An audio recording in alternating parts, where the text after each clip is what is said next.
Hi, I'm going to talk about the basic components of the Selespeed transmission. Um, it's a hydraulic system that uses the electric pump to pump the Selespeed fluid from the tank to the accumulator. Accumulator in reality is mounted on the top of the Selespeed unit itself, but I've drawn it separately to give you an idea of how it works. Pump goes for 3 to 5 seconds initially to pressurize the accumulator, the fluid in the accumulator, and then that pressurized fluid will be used in the Selespeed unit. Selespeed unit uses a few solenoid with the electric signal to move the gear levers between the gears. Um, it has some potentiometers on the side of the Selespeed unit as well that gives feedback to the computer to tell the computer what gear is selected.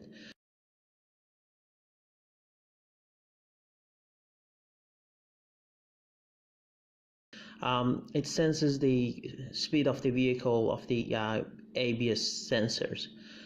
So practically, it's a combination of communication between the ECU of the engine, the throttle body, the ABS and traction control system, and the gearbox management unit as well.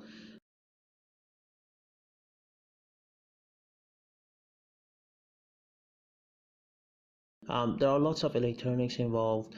There is obviously hydraulic circuits as well, and the electric solenoids. Any of these can go wrong.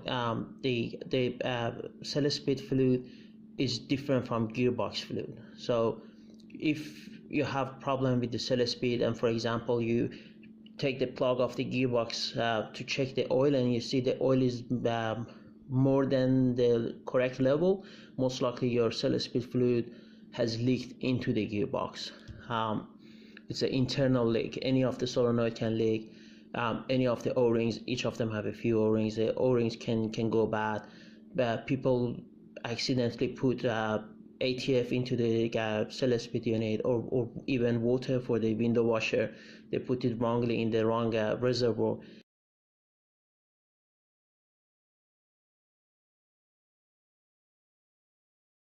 Is the gearbox same as manual gearbox? Yes, it is. I've actually changed the inside of the manual gearbox with Selespeed, and I got the car going on the road very well. Basically, the gears are the same. Maybe the ratio on the diff might be different from 147 to 156, but still you can get it going because it's got no effect on the um, speedometer on the dash. Having said that, if you change the Selespeed to a manual gearbox, you would have lots of buzzing and lights on the dash going on, tell you that the gearbox is not doing what it's supposed to do. And also the engine rev might be messed up a little bit because it doesn't sense the gear, what gear you are in.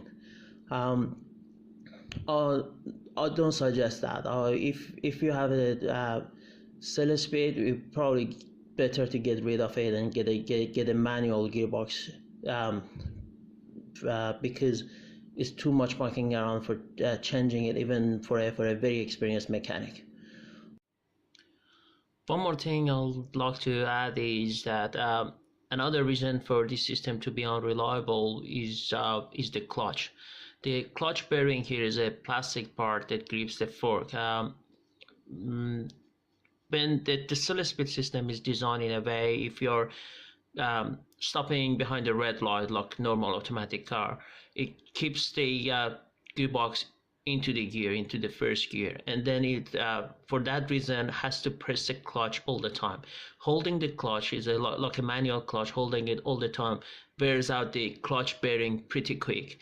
That most of the cases I've seen that bearing there starts to melt up, especially the plastic part, and then you lose your clutch. Yes, overall, I would say for the same reasons that I mentioned earlier, including the Selespeed failures, common failures, and the clutch bearing problem, you have very unreliable mechanism. The design is not really a success for Alfa. Um, some people enjoy driving Alfas. I would suggest the manual Alfas are the best option for those people. Other than that, if you have a Selespeed vehicle, be prepared to have lots of problem all the time. It never finishes. It's never ending process repairing one of those. You can have even a brand new system. If you park it in the garage for a couple of months, when you get it out, you don't know what will surprise you.